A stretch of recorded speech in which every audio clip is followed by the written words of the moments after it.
Escleroderma viene del griego, que quiere decir esclero, duro, ¿no? Y derma, piel. Por eso es que le dan la denominación. Tiene características propias, ¿no? de esta enfermedad, como es la facies de pajarito, ¿no? O la boca de pescado, que dicen, ¿no? Vamos. ¿Ya? Bueno, la incidencia varía de una región a otra. Se dice que hay 18 a 20 casos por millón de habitantes. Se presenta en todas las zonas geográficas, en todas las razas, en todas las edades, ¿no? No hay una predilección. Afecta más que todo a los grupos etarios entre los 30 y 50 años y en la raza en las mujeres, más frecuente que en los hombres, 3 o 4 veces más que el hombre, ¿no? Más alto riesgo tienen las mujeres en edad fértil. ¿Qué más? Y bueno, la constitución genética está más en relación al HLA-A1, B8, DR3, DR3, DR52. Y tiene sus anticuerpos específicos. ¿Cuáles son?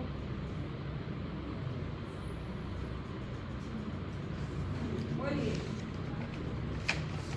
Sus anticuerpos para el escleroderma.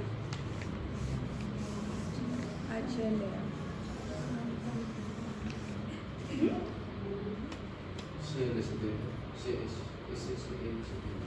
SSL70 o antiesclero 70. ¿Cuál más? No, esa es la relación genética nada más que existe. O sea, genéticamente puedes encontrar esto, todos los anticuerpos.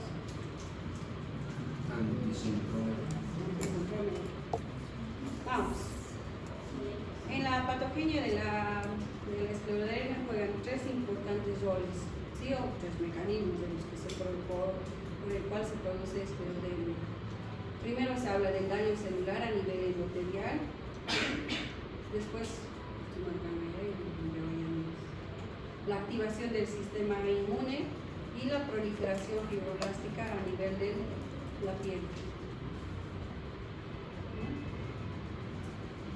Dentro de la patogenia, entonces, se habla que hay una alteración a nivel de la microvasculatura del parénquima. Esto puede ser tanto a nivel de las manos, a nivel interno, en pulmones, a nivel renal, a cualquier nivel, ¿no? El fenómeno de Raynaud es la pérdida de capilares de la lesión endotelial, ¿no? Este fenómeno de Raynaud es el primer signo, síntoma por el cual nosotros vamos a sospechar en un paciente que tiene escleroderma, ¿ya? Siempre y cuando este fenómeno de Raynaud no sea consecuencia a otros factores que lo produzcan, ¿sí? Entonces, el fenómeno de Raynaud, ¿qué es? Cianosis, ¿no? La cianosis es producto de una vasoconstricción, ¿sí? Esto va a producir, primero, este desbalance tanto entre las sustancias vasodilatadoras y vasoconstrictoras, va a producir primero que haya una adhesión plaquetaria. La adhesión plaquetaria va a hacer que se vaya el vasoconstrictor, ¿no? Y posteriormente va a producir lo que es la isquemia tisular. A nivel de las plaquetas va a haber una alteración a nivel de la adhesión secundaria, ¿no?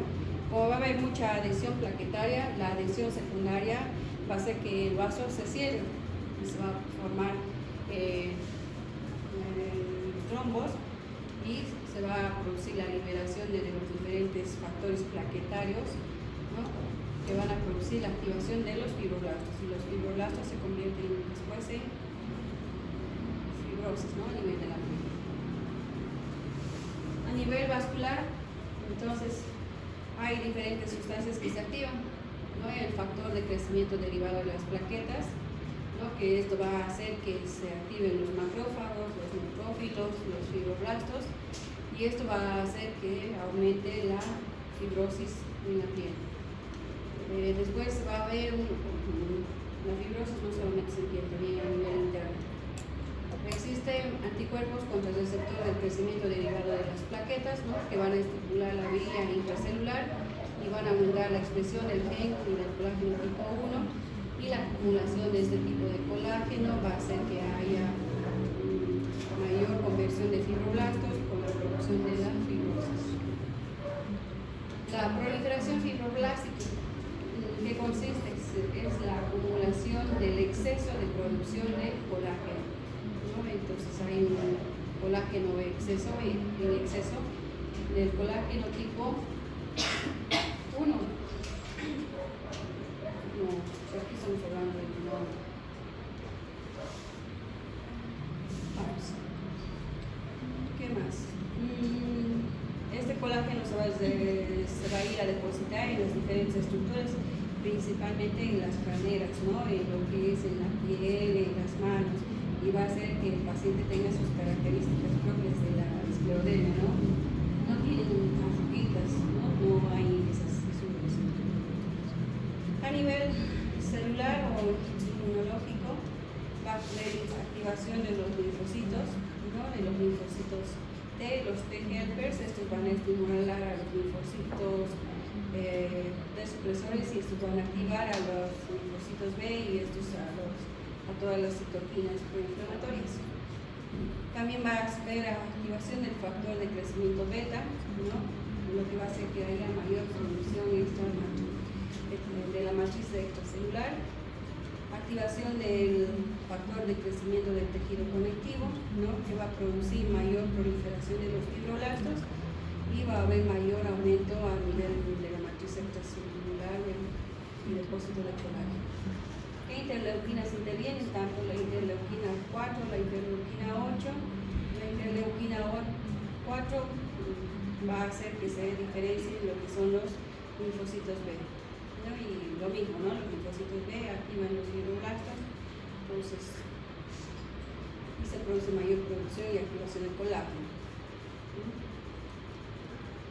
A nivel humoral existen de la activación de anticuerpos. En la esclerodermia sistémica se encuentra el ANA o FAN, es lo mismo, ¿sí? Así pongo FAN en el examen y es lo mismo que ANA, ¿ya? Y el ANA va a estar presente en el 90% más todavía de los casos.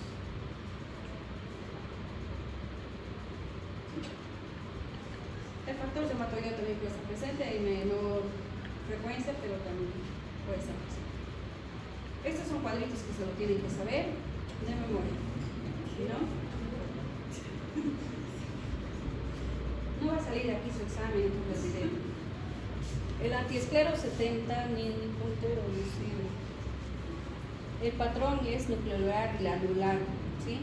¿Y en qué enfermedad, en qué esclerodermia va a estar presente? En la esclerodermia difusa. Mira,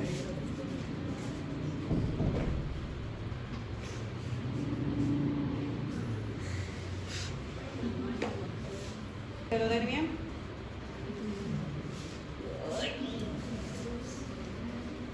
para la limitada, ¿ya? Entonces la difusa, la antiesclero 70. Para la limitada, la antiesclero, ¿qué antiesclero? Antisindrome.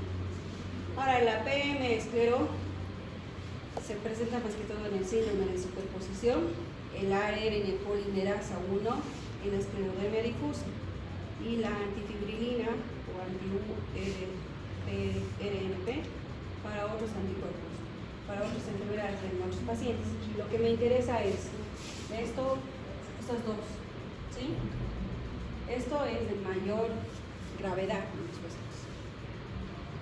Dentro de la clasificación de la esclerodermia tenemos dos tipos: la esclerodermia localizada y la esclerodermia sistémica.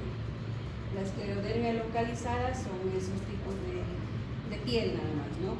Tipo morfeas, compensable, lesiones con las que uno incluso a veces nace o tiene genéticamente, ¿no? El que nos interesa es esto, porque esto lo ve dermatología. En cambio, en este tipo, la esclerodermia sistémica, ese es el que lo vamos a ver nosotros y en los que vamos a encontrar los anticuerpos, ¿ya?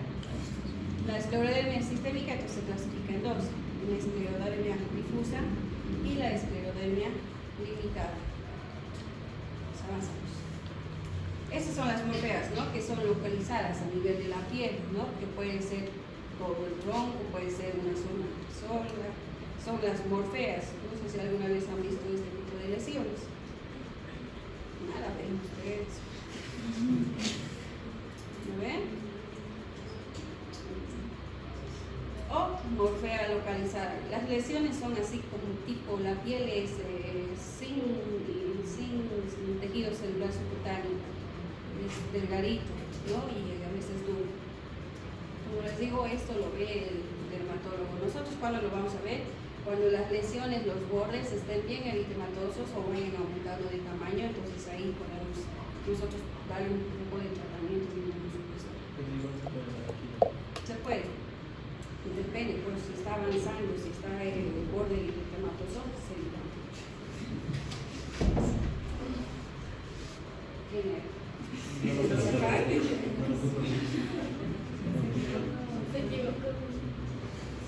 Se asustó. Entonces hay diferentes esclerodermias: la morfea putata, la morfea en placas, la morfea pensable, ¿no? Avanza. Entonces, este tipo de morfeas, la localizada es más frecuente en niños, ¿no? Como les he dicho, nosotros no lo vemos. Estas son las lesiones, nunca han visto. Como si les hubiese cortado o caído un cuco pensable, o este tipo de lesiones, ¿no? Como amarronadas así en lineal de todo el miembro inferior. Nada. Bueno, ese es el cuco pensable. Bueno, el que nos interesa es a nosotros la esclerodermia sistémica. ¿Sí? Esto sí, ¿no? Si te llega el otro, el dermatólogo lo que a veces es rellenar nada más, ¿no? Sacar un poquito de grasa por aquí, aumentar, es más estético. Para la clasificación de la esclerodermia se han hecho varios clasificaciones y se han ido evolucionando con el tiempo. Este es el más antiguo, ¿no? El de 1980, en la cual necesitamos un criterio mayor o dos de estos, ¿no? El criterio mayor, ¿cuál era? El cambio ya esclerodérmico a nivel de las manos, ¿no? A nivel proximal, más una esclerodactilia, pitinescar o fibrosis pulmonar. Pero se ha dicho que estos criterios, si ya tienes estos, son criterios en los cuales el paciente igual ya está en una fase avanzada. También se han hecho otros criterios, el de 1988, el de Leroy y colaboradores y el del 2001. ¿No? El que el que actualmente se ve y se utiliza es el del 2013. También se clasifica en diferentes esclerodermias. Por ejemplo, tenemos una esclerodermia cutánea difusa, ¿no? Que compromete todo el cuerpo. La esclerodermia limitada, ¿no? De los antebrazos para adelante. La esclerodermia sin esclerodermia, esos son pacientes que tienen los anticuerpos presentes, pero no tienen la dureza de la piel. El síndrome de superposición, ¿no? Que puede estar acompañado o solapado con otras enfermedades autoinmunes como el lupus, la artritis, miositis, polimiositis, ¿no? Y la enfermedad indiferenciada del tejido conectivo, ¿no? En el cual va a haber fenómenos de renoma, mecánico, úlceras, similar a la esclerodermia. Hasta aquí, ¿todo bien? ¿Entendido? Qué bien. En el laboratorio vamos a pedir lo que todo es un hemograma, reactantes de fase aguda, la función renal, función hepática, el examen de orina. Aquí en el hemograma podemos encontrar algo de anemia. ¿Qué reactantes de fase aguda vamos a pedir? PC. ¿No?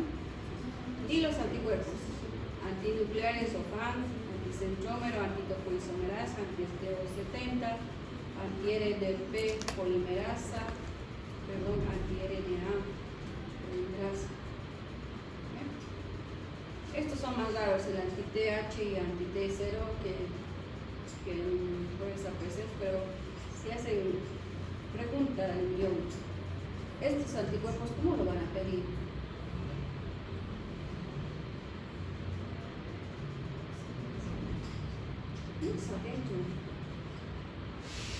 A ver, tienes ahí tu receta y tú quieres saber si el paciente tiene esclerodermia o no. ¿Cómo vas a solicitar estos anticuerpos?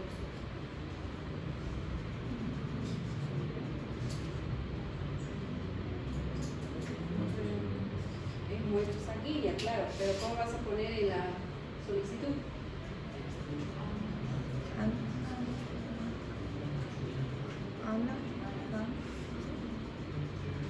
¿Está bien? Ana, vas a poner Ana, realizar Ana, el anticentrómero, ¿no? El antiesclero 70.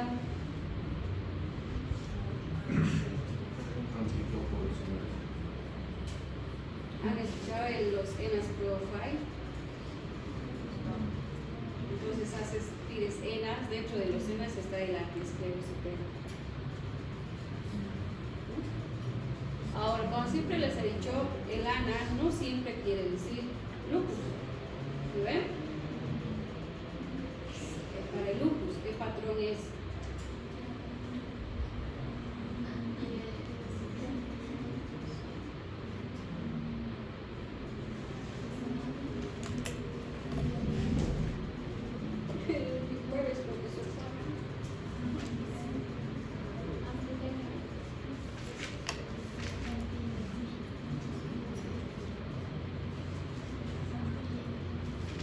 Es un patrón homogéneo periférico. ¿Cuándo vamos a pedir esto? Cuando el ANA te viene moteado fino, denso, granular. Entonces ahí, esto no es lupus, es algo más. Pues estamos viendo que en el 90% de los casos va a tener el ANA positivo. Yo voy a consumir con lupus. Entonces, para ser más exquisito y para buscar más, el ANA tiene que ser moteado fino denso, granular, citoplasmático. Ahí entonces voy a pedir los ENAS, dentro de los ENAS está el antiesclero. ¿Se ha entendido?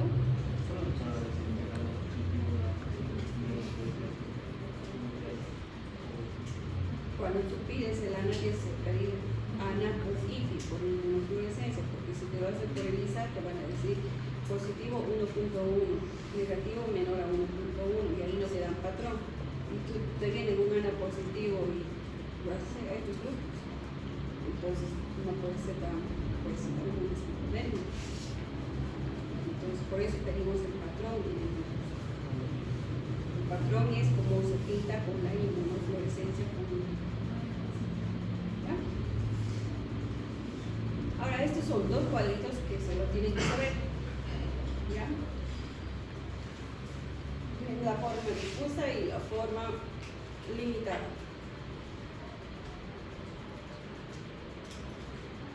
La esclerodermia difusa, el riesgo de afectación de nuevos órganos es paralelo a la evolución de la enfermedad. Quiere decir que si el paciente tiene mayor provisión de la piel, el compromiso interno es mayor, si no, tampoco afecta internamente. Después, definida por un engrosamiento cutáneo extendido rápidamente. Este tipo de pacientes, la forma difusa, empiezan a engrosarse y la progresión es rápida, ¿no? Puede afectar todo. En la esclerodermia limitada desde los antebrazos para adelante. En la difusa te puede tomar tronco e incluso abdomen. ¿Ya? Se presenta enfermedad visceral temprana, que quiere decir que te va a afectar pulmones, te va a afectar riñones, corazón. Tiene alta incidencia de enfermedad pulmonar intersticial, pacientes que traen como oliguria o enfermedad gástrica difusa y compromiso del miocardio. No va a haber mucho lo que son los anticuerpos en anticentrómeros. Acá, ¿cuál el anticuerpo va a estar? Vean que es claro se tenga. ¿Sí? Si se presenta el topoisomerasa es de peor pronóstico. ¿Sí? El comienzo del fenómeno de Raynaud es rápido, progresivo, ¿no? En un año, si ya tienes fenómeno de Raynaud y sigue aumentando lo de la piel, entonces la enfermedad es más rápida, más la evolución es muy rápida. La diferencia de la forma limitada. El fenómeno de Raynaud puede persistir por años, ¿sí? Es de evolución lenta, ¿sí? El compromiso de la piel solamente va a estar limitado a lo que son las manos, los pies, las caras, las partes sacrales nada más, ¿no?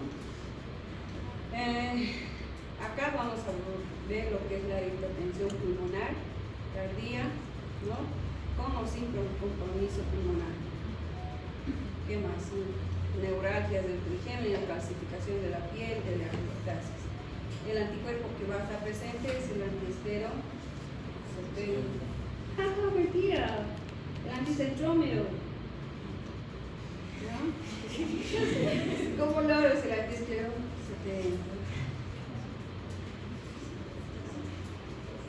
La capiloscopía que vamos a ver. Dilataciones. Pero no va a haber áreas avasculares. Ahorita vamos a ver la capiloscopía. Son dos cuadritos de una revisión en la cual se han visto las diferencias, ¿no? En la esclerodermia difusa y en la esclerodermia limitada.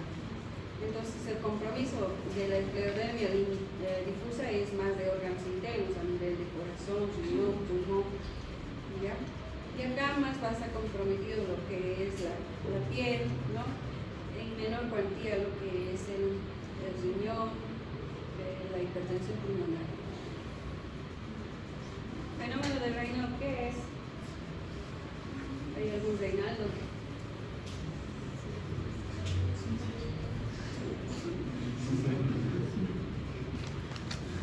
Reinaldo, ¿qué es la hipertensión? ¿Qué es el fenómeno de Raynaud?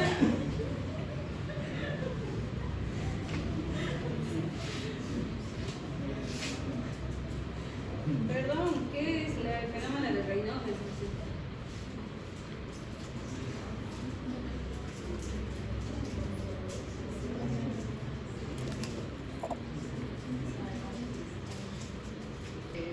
De Raynaud y el otro fenómeno de Raynaud, ¿no? Ahora, ¿qué es el síndrome de Raynaud? La que nos interesa, el fenómeno de Raynaud. Ahí está.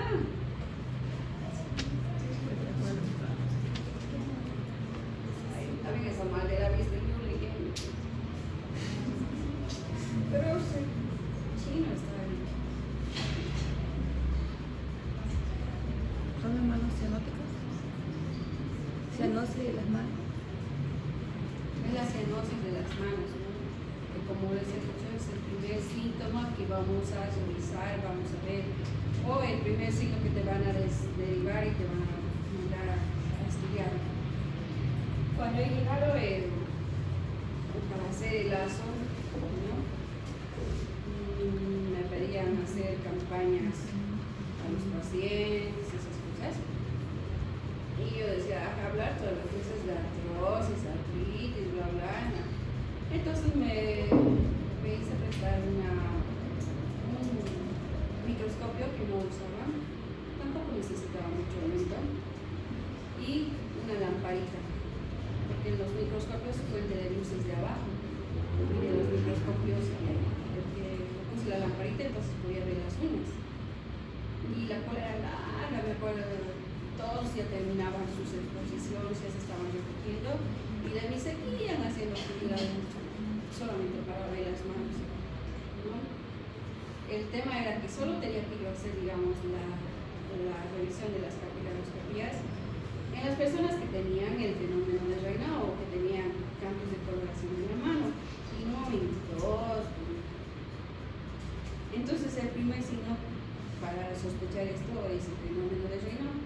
Tiene positivo esto, ves algo en las capilares, o sea, ahí puedes pedir así en los otros estudios. Entonces, el fenómeno de Raynaud es el primer signo temprano. temprano se presenta en manos, pies, orejas, ¿no? Se caracteriza por episodios de vasoespasmo. Ustedes también pueden tener fenómenos de Raynaud. ¿Cuándo? Cuando hay mucho frío. El que está en relación al frío es el que nos interesa. Para ustedes, ¿cuándo les va a dar fenómenos de Raynaud? Antes del examen. Antes del examen. ¿Qué día después de sobre el examen? Todos los azules van a venir aquí. ¿A ver? Entonces, ese no es el fenómeno de Raynaud que estudiamos. El secundario. Es mejor tener el primario que el secundario. Listo. Puede durar minutos a varias horas. Incluso a veces te dicen, doctora, no cambia siempre, están amarillas. ¿Has puesto el agua caliente? Sí, no cambia. Y otros, sí, con agua caliente le he puesto, me he puesto mis guantecitos y ya he pasado todo. La presencia de úlceras en los pulpejos, eso sí que es un signo de alarma, ¿no? Porque aquí quiere decir que está avanzando y esos pueden ir a necrosarse, o sea, van a ir necrosando, Vamos. El fenómeno del Raynaud, entonces está presente entre el 90 y el 95%, casi en todos los pacientes. ¿Sí? Es la primera manifestación de la esclerodermia y consiste en ataques, hemos dicho, pueden ser en tres tipos, ¿no? Pálidos, cianóticos o rojos. Y desencadenado por el frío y el estrés. El que nos interesa es por el frío. El fenómeno del Raynaud se clasifica en, por ejemplo, puede ser vasoespástico, el fenómeno del Raynaud primario, ¿no? Por el consumo de ciertos fármacos que también te van a producir vasoconstricción, como pueden ser las ergotaminas, beta-bloqueantes. El feocromocitoma también y síndrome carcinoideo también. ¿Qué ven en esa mano antes de pasar? Necrosis. Ahí está la necrosis, en este. Arriba.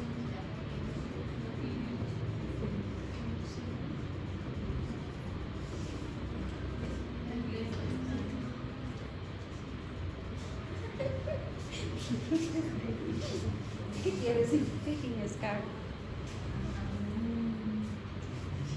Como escaras.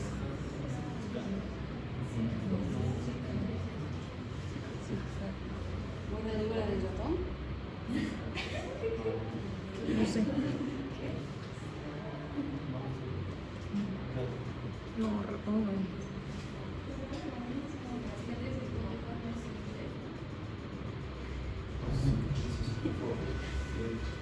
Son las ulceritas que se forman cuando se inicia el vasoespasmo.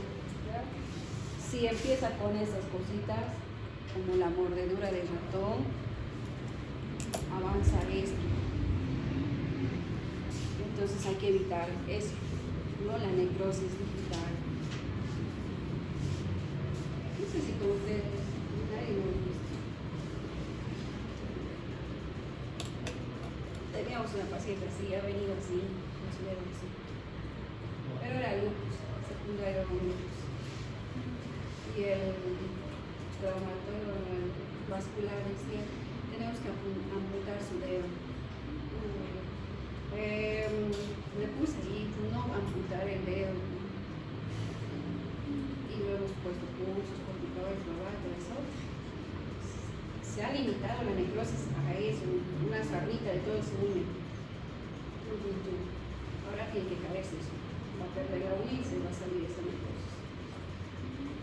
El más grave que he visto así de necrosis era así de estos dos dedos así, de una viejita. Negras así, esqueleto, reunido, necrosis. Su viejita nadie le veía en su casa.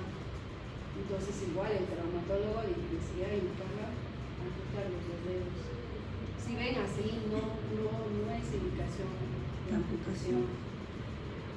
Cuando se amputa estos dedos, la necrosis puede seguir avanzando, porque no se cicatriza muy bien. Entonces estos tienen que caerse solos, ¿sí? En algún momento se golpearán así, se va a caer y ya está.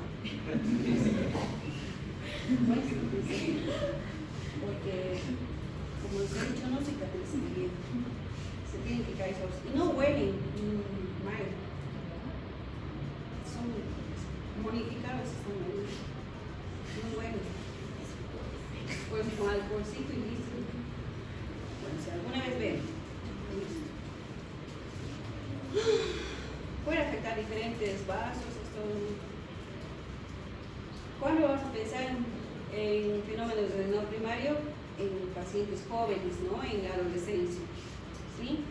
Los síntomas van a ser leves, pueden tener ataques simétricos, puede decirte cada vez que me ducho o salgo de la ducha y mis manos se ponen frías, mis besos se ponen en los adolescentes. Ese no. ¿Sí? No va a producir necrosis este fenómeno de renal, ¿no? No va a producir úlceras como en el caso que nos interesa. ¿Sí? El PAN va a ser negativo y los capilares en este caso van a ser normales. El fenómeno del Raynaud secundario, este es el que nos interesa, ¿no? Se va a empezar a presentar en mayores de 30 años, va a haber episodios intensos de dolor, asimétricos, va a haber lesiones isquémicas, como ya les he mostrado, síntomas que sugieran enfermedad secundaria. Puede ser que el paciente venga con síntomas de lupus, síntomas de artritis reumatoidea, ¿no? Cualquiera de esos. El FAN en este caso va a ser positivo y los capilares van a ser anormales. ¿Qué ven acá?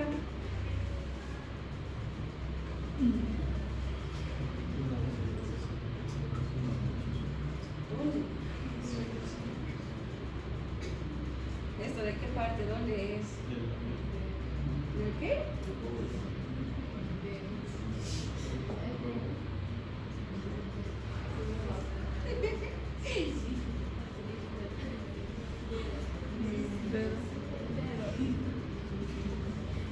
De los dedos.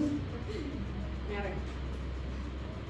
¿Saben qué es la capilaroscopía? ¿Han escuchado alguna vez?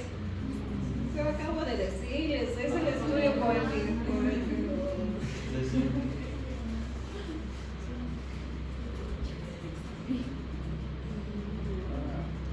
La lesión entonces lo vamos a ver con la capilaroscopía. A veces a simple vista se puede ver. Si tienen un iPhone mejor, ¿lo ven? Por eso está comprado en la cámara, ¿lo ven? Pero hagan la prueba, a ver dónde está. Pero los que no tienen un iPhone solo tienen un Android, ponen su celular a máximo aumento, se van a ver el lecho unguial de esta parte. Esta parte de la uña, ¿ven? Uña, dedo. Ahí se ve. A ver.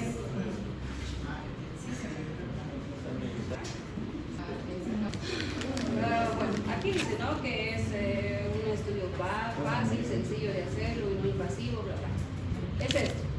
Hay diferentes aparatitos que se pueden hacer, como estos capilaroscopios que directamente lo ves acá y ya te lo amplifican, ¿no? Hay otros que son como lapiceritos y directamente lo hacen así y en tu celular lo puedes ver, ¿no? Y ahora tenemos celulares que simplifican todo esto. ¿Qué vamos a ver? Es generalmente la arteria se transforma en vena, en el capilar la arteriola en vénula, y es eso, la transformación de la arteria en vena. Eso es lo que vamos a ver. Esta es la uña, ¿no? Esto es normal, arteria, vena, sí. Cuando nosotros sospechamos, se nota cuando hay esto. En una fase temprana hay vasodilatación, o sea, la arteria se vasodilata, ¿sí? En la fase temprana. En la fase activa ya hay pequeñas hemorragias, como estas, vasodilataciones, zonas avasculares, ¿no? Ya aquí está todo bien poblado, aquí está zonas avasculares. Y en la fase tardía es la neoformación de los vasos, ¿no? Estos a veces los llamamos bushing, como arbolitos. No hay vasos o pequeñas hemorragias. ¿Y para qué nos sirve esto? Para determinar si la enfermedad está activa, si está tardía o si es que es una esclerodermia temprana. Se le llama S de Patent de la esclerodermia. Entonces, ¿qué vamos a calificar? La densidad capilar, o sea, si el número de capilares es normal, si hay dilataciones si hay zonas de hemorragia o zonas avasculares. Por ejemplo, en una esclerodermia tardía, ¿no? Va a haber zonas avasculares, no va a haber neoformación y ocasionalmente va a haber hemorragias. En una temprana, al revés, no va a haber zonas avasculares, más bien va a haber zonas dilatadas. Entonces esto es el S de Pate, ¿no? Exageradamente, ¿no? Esas lesiones hemorrágicas. Entonces, ¿cómo vamos a evaluar? Al paciente le preguntaremos si es que se le cambian el color de las manos, entonces ahí recién hacemos el estudio, ¿no? ¿Qué color se vuelve? Blanco, azul, violeta, como la bandera de casa. Excluir ya causas potenciales o factores agravantes. Por ejemplo, los pacientes que toman también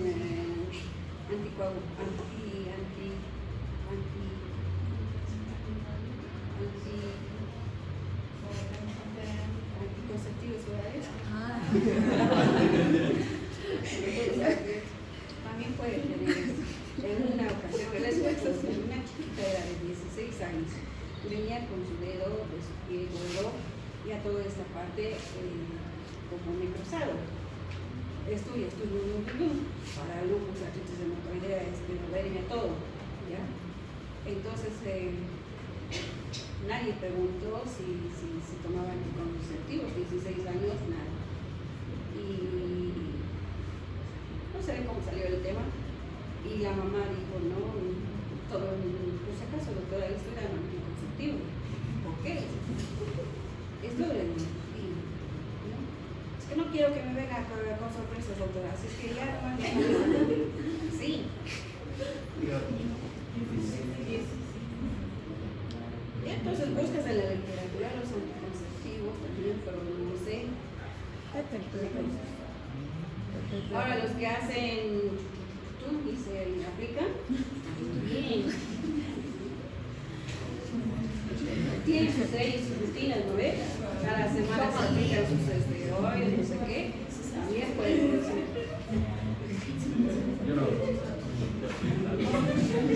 Pero tienen pues sus nombres.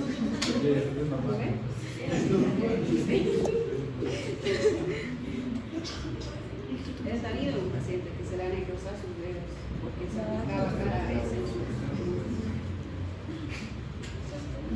Y aquellos también vamos a ver en qué tenemos.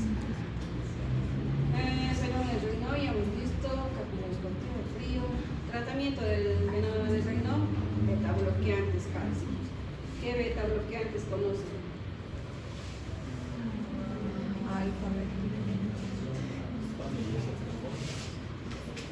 Jessica, hay una Jessica.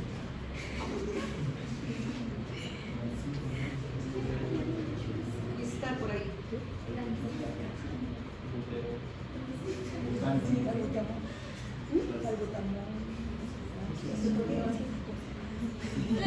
Esclerodermia es puro farmacología, les digo.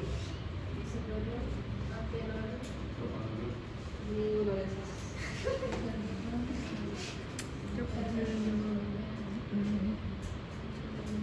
Beta bloqueantes.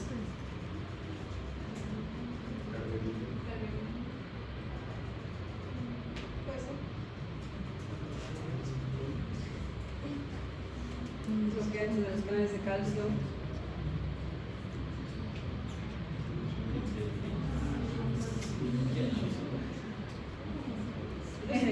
Yo sé que sabían, unos que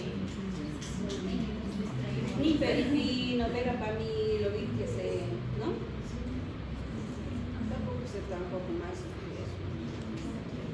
Puedes usar otros, amlodipino, prostaglandinas. ¿Qué prostaglandinas conocen?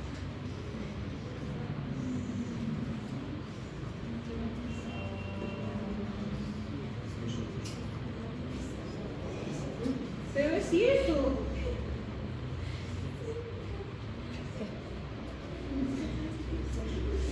El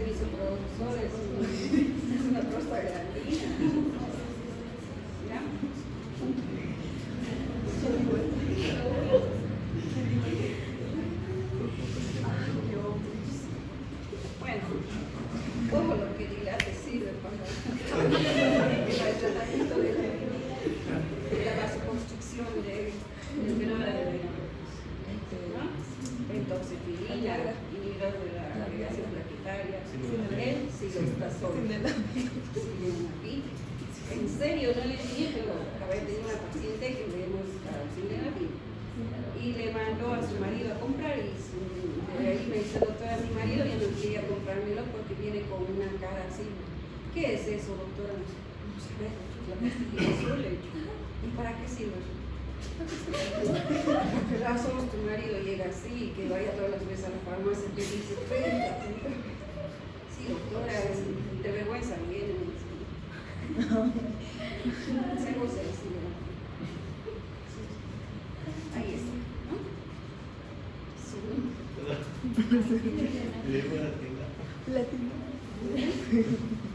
Es un inhibidor de la fosfoliesterasa, por si acaso. Tratamientos antiagregantes, una aspirineta de 80-81 miligramos más específicos. Y otras terapias, ¿no? Como el Bosentan, que es un inhibidor de la endotelina, también es un vasodilatador. Cuando hay mucha vasoconstricción extremadamente, el Bosentan es una medida de desgastar. Inhibidores selectivos de la recaptación de la serotonina, como la fluoxetina y las estatinas. Estatinas. No hay Rubén, Carlos, no hay Johan.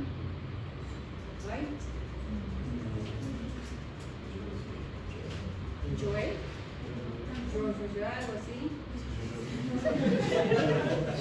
Jordan. ¿Qué estatina?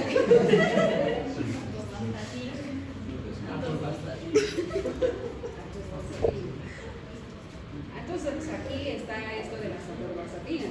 Entonces a un fenómeno de que no le puedo dar una atorvastatina sin que sus lípidos estén altos, sin que su colesterol alto. Sí, porque inhiben la... disculpa, me he olvidado la coenzima esta, que va a hacer que haya una inhibición o la formación de mecbalonato, y esto va a hacer que no haya progresión de la vasoconstricción, ¿no? Después, ¿qué va a producir? Las estatinas. Disminuyen la expresión molecular de la lesión plaquetaria, o sea, ya no va a haber, no van a traer más plaquetas, entonces ya no se forma el trombo. Inhiben la activación de los linfocitos, bloqueando a las células representadoras de antígenos. O sea, igual que la hidroxicloroquina, que tiene sus otros efectos pleiotróficos beneficiosos, las estatinas también, ¿no? Entonces van a ayudarnos a que mejorar o a que no haya vasoconstricción. Vamos más rápido. El engrosamiento de la piel.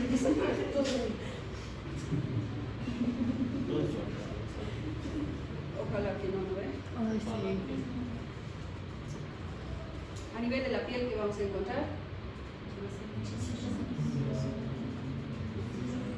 El Puppy Hand.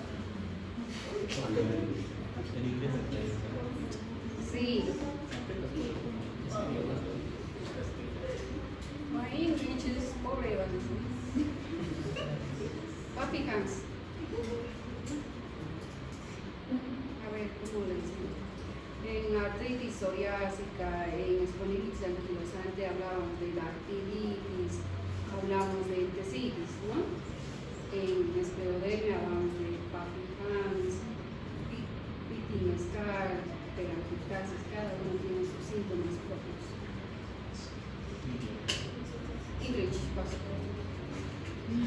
a nivel de la piel, entonces el engrosamiento de la piel puede venir a poliartritis, compromiso precoz visceral, disfagia, pirosis, irritación, ¿no? Y en la esclerodermia delimitada solamente el fenómeno del veneno, solamente la difusa es más grave. ¿Sí? En la piel, la fase de enduramiento de la piel cursan con tres fases.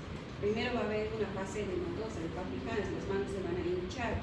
Después va a venir una fase indurativa, ¿no? Así duro como el cartón, empiezan a endurecerse la piel.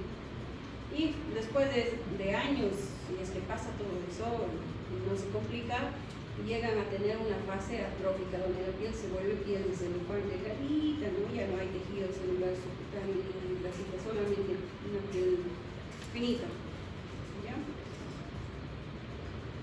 A nivel de la boca, que vamos a ver, la atrofia de la apertura de la boca. Pueden ponerse así 3 dedos, abrir la boca y meterse así. Algunos creen que pueden. Sí, 3 dedos así. Alto. Sí, 3 dedos. Entra, ¿no? En estos pacientes entran a veces solamente 2 dedos. 4. Es espumosa, la boca se puede hacer.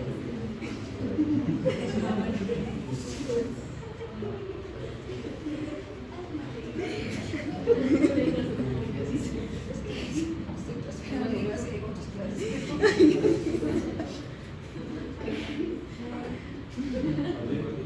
Hasta el ángel, gracias. Creo que el profe va a terminar dando la clase. Para nosotros, ¿sí? Sí. Las telangiectasias son como las arañitas, ¿no ven? Que se encuentran cuando está activo, puedes tener en los brazos, en el estómago, en los miembros superiores, y aquí si ven algunos, ¿ya?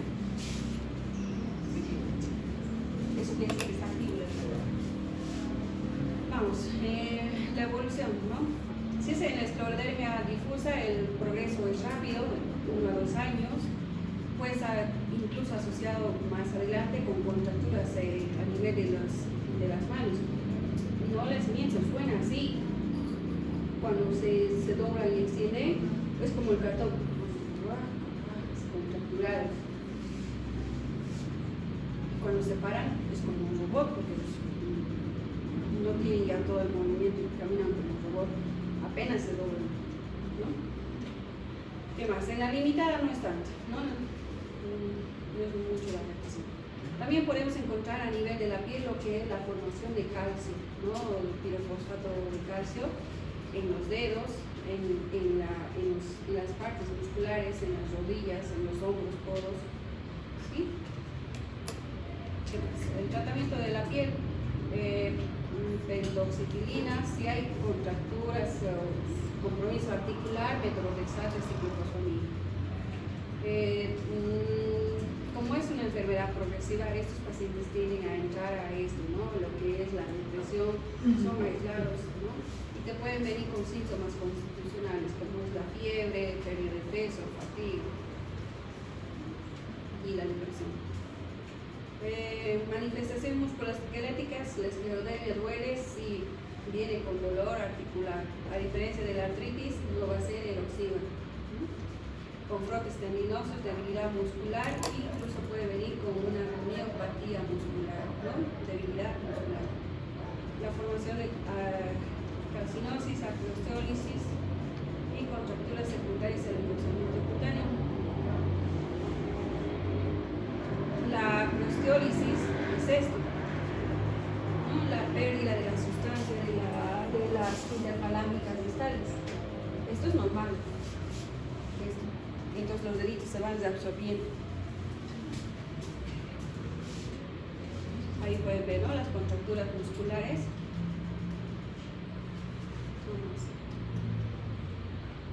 Bueno, podemos ayudarnos con AINES, dosis bajas de corticoides. Y a nivel muscular podemos usar prednisona 1 o 2 gramos dependiendo a la gravedad de la contractura muscular o lesiones musculares. A nivel gastrointestinal, que vamos a ver, es la tercera manifestación común en la esclerodermia sistémica, ¿no? Que más puede estar acompañada del fenómeno del Raynaud y va a afectar todo lo que es desde la boca hasta el ano. O sea, puede tener esofagitis, puede tener síndrome de mala absorción, estreñimiento, diarreas, cualquier cosa en todo el recorrido. La dismotilidad esofágica, el paciente te va a venir, por ejemplo, que no puede hacer pasar los alimentos, ¿no? Disfagia a sólidos, luego a líquidos, y ahí es más grave. ¿Qué estudios vamos a pedir? Las manometrías, la serie esófago gastroduodenal, ¿no? Y la esofagoscopía. En una paciente que teníamos esto en así, una esclerodermia dura, cada año, como afecta corazón, pulmón, riñón, todo eso, se le hace todos los screenings de cada patología.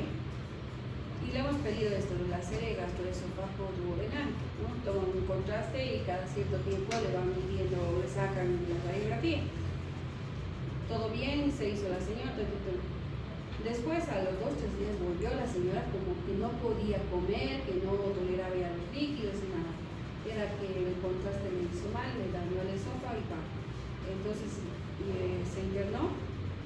Como ya no toleraba el día, le hicieron directamente una ileostomía, ¿no? Para que se alimente, porque ya todo esto salía cerrado. Y bueno, como la ileostomía también, la piel es dura, hoy día, por ejemplo, la de gastro ha pedido para hacer tesis diagnóstica. En su reporte dice, no se logra hacer para tesis diagnóstica por la dureza de la piel, por el miedo de perforar otros órganos, no se hizo más, porque es dura. Bueno, pues, y a esa señora, como le he dicho, la ileostomía se ha complicado y ahí termina. Se finita. Todo por hacer de rutina sus controles. Entonces, a nivel de estómago, el paciente tiene una saciedad precoz, hay que darles de a poquito, varias veces al día, ¿no? Si los familiares se quedan, no comen nada, una cosita así nomás, pues su estómago no se estira más, está ahí, ¿sí? Pueden tener obstrucción funcional, ¿no? Desembocadura de gástrica, dilatación aguda del estómago. El estómago de sandía, ¿cómo se imagina? Grande, rojo, ¿qué más? Aquí está, este es. Sí, eso es. ¿No? Son de la arquetáceas. Como también está disminuido hay vasoconstricción, se produce éstasis venosas en el ancho y eso es lo que le da esta forma, ¿no? Como varices, directamente. ¿Sí? Ese es el estómago de sangre. ¿Qué pensaban encontrar pepitas de sandía más?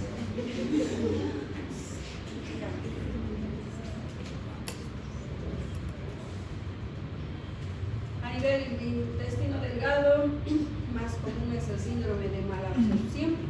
¿Qué más? Meteorismo, paciente que viene con que se hincha su estómago, recuperación, ¿no? Neumatosis quística intestinal. A nivel del colon, lo característico acá son los divertículos de boca ancha a lo largo del borde intestino del colon, que pueden sangrar y complicarse con abscesos, pueden estar constipados o venir con pseudoobstrucciones. A nivel del hígado, eso todo afecta la esclerodermia. Nadie se sabe, creo que el vaso. Cirrosis biliar primaria, ¿no? Puede estar presente. En este caso, va a estar presente el anticentroma. A nivel del esófago va a haber una dilatación a nivel de la parte superior, del tercio superior del esófago, puede venir con disfagias, reflujo, pirosis. ¿Qué vamos a darle tratamiento? En el esófago. Medidas antirreflujo. Entonces al paciente primero le dirás que duerma con la cabecera alta, que le ponga 2 ladrillos a su cama para que no duerma así acostado, ¿no? Todo les parece chiste, pero es cierto. O le vas a poner almohadas. Más cómodo poner 2 ladrillos y hasta alto. Inhibidores de la bomba de protones, se puede hacer dilatación, procinéticos. A ver, Álvaro, ¿quién es? ¿Son los que no están? Sí.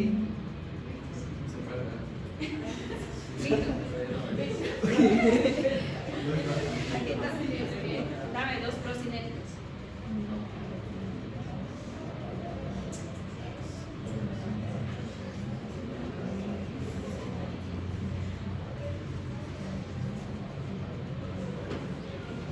procinéticos.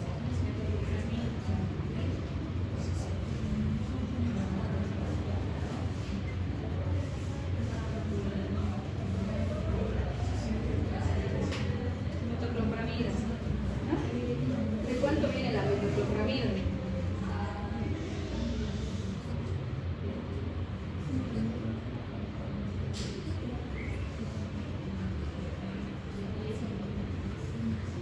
No voy a divertir haciendo sexualmente alcohol, metronidazol, ciprofloxacina. ¿Por qué le vamos a dar esto, metronidazol, ciprofloxacina, si no tiene infección? Como el paciente no tiene peristaltismo, el alimento se queda ahí y entonces eso tiende a proliferar bacterias. Entonces profilácticamente se les da metronidazol, ciprofloxacina. Incluso se les puede dar eritromicina, ¿no? La eritromicina tiene su otro efecto, poliotrópico, muy beneficioso. Te ayuda a aumentar el peristaltismo intestinal y ayudas a que no crezcan bacterias. Si hay incontinencia fecal, bueno, disdiarrea, cirugías, incluso a nivel de esfínter anal. En la esclerodermia sistémica progresiva, el compromiso pulmonar es el factor más importante, ¿no? Al igual que el compromiso cardíaco. Si hay afectación a estos órganos, la sobrevida es no mayor de 5 años. ¿Qué más? Más frecuente la fibrosis pulmonar y la afectación cardíaca. ¿Qué va a presentar? Hipertensión pulmonar primaria o secundaria. En el tipo de las fibrosis, estos tipos de pacientes pueden empezar con neumonías. Estas neumonías no son bacterianas, son las neumonías inusuales. Cuando hay compromiso pulmonar, entonces el comienzo es insidioso, rápido, progresivo. Vienen con tos seca, irritativa, dolor al esfuerzo, al respirar. ¿Qué va a ser? Dolor a la expectoración. No va a haber expectoración con flema, sino si es una tos seca. A la auscultación que vamos a escuchar, extractores finos, como el cabello, así se escucha. Si sospechamos hipertensión pulmonar, que vamos a escuchar, aumento del segundo ruido cardíaco, soplo de insuficiencia tricuspidia, galope ventricular derecho, reflujo o paso yugular o edema malular. Compromiso pulmonar. En la esclerodermia sistémica, entonces el compromiso pulmonar va a estar más afectado con la presencia de fibrosis. Factores de riesgo. Son enfermedades que estas dan más en las mujeres. ¿Ven? Si es varón, el pronóstico es malo. ¿Sí? Tienen corta duración de la enfermedad. He visto morir a dos pacientes con esclerodermia, digamos en un año. Varones. Más cuando hay la presencia de antitopoisomerasa positivo, es un factor de riesgo alto, ¿sí? Y que tenga factores de fase aguda elevados también. O disminución de la capacidad vital forzada. ¿Cómo vamos a medir la capacidad vital forzada? Con la espirometría. Con la espirometría. ¿Y cómo va a ser el patrón? ¿Obstructivo? Restrictivo. Restrictivo de medianos y grandes vasos. Bueno, difícil, ¿no? Hacer una biopsia pulmonar, pero lo que se va a encontrar son las neumonías intersticiales difusas. Pruebas de función pulmonar, ¿cómo vamos a evaluar el pulmón? La espirometría.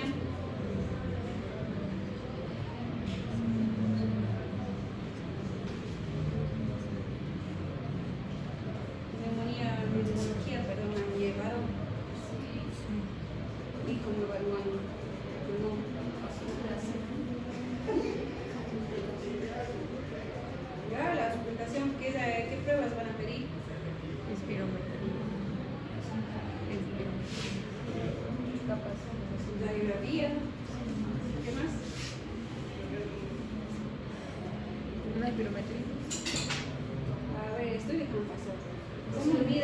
hipertensión pulmonar.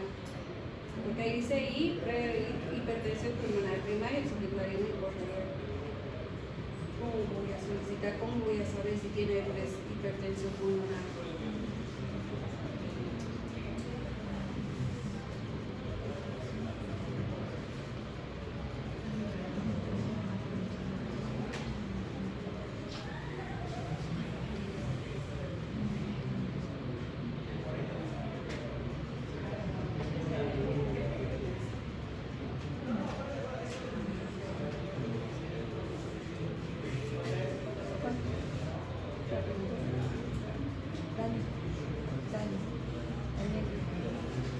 Daniel, ¿hay algún Daniel?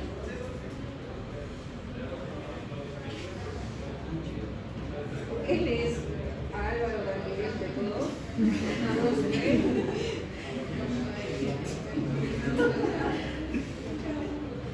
No hay ningún Daniel.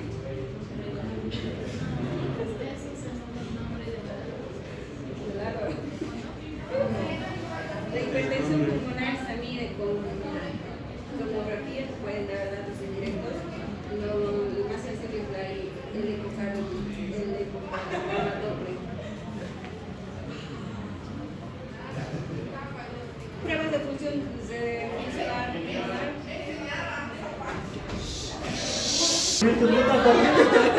Telemetro. Rápido.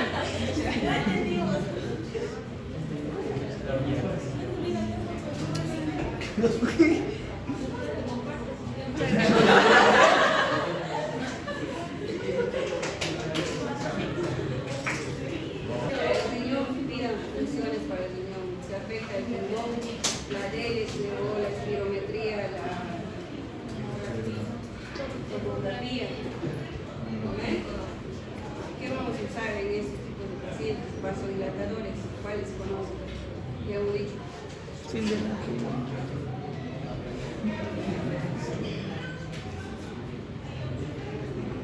Usamos sildenafil, de penicillamina, que si fuese en piel, pero ya no se usa por el compromiso, por la toxicidad. ¿Qué más?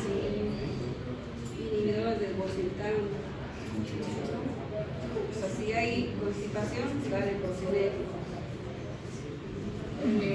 Función renal, todo eso.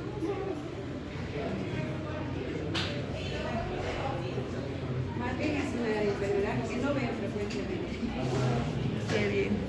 No vamos a Jueves. Sí. Entonces yo voy a dar polimiositis, dermatomiositis. Y después empezamos con vasculitis. La vasculitis van a ser 2 clases porque es harto. Y van a presentar ustedes vasculitis. Ya les he dicho. ¿Sí lo ven? El refreo va a ser, me va a recordar eso de eso. Vasculitis tenemos que presentar y eso son 2 clases. Entonces vamos a dividir en 2 clases de vasculitis porque es harto. Entonces una clase más les doy y empezamos nuevamente los que quieran. Semiología, historia clínica, matriz hematoidea,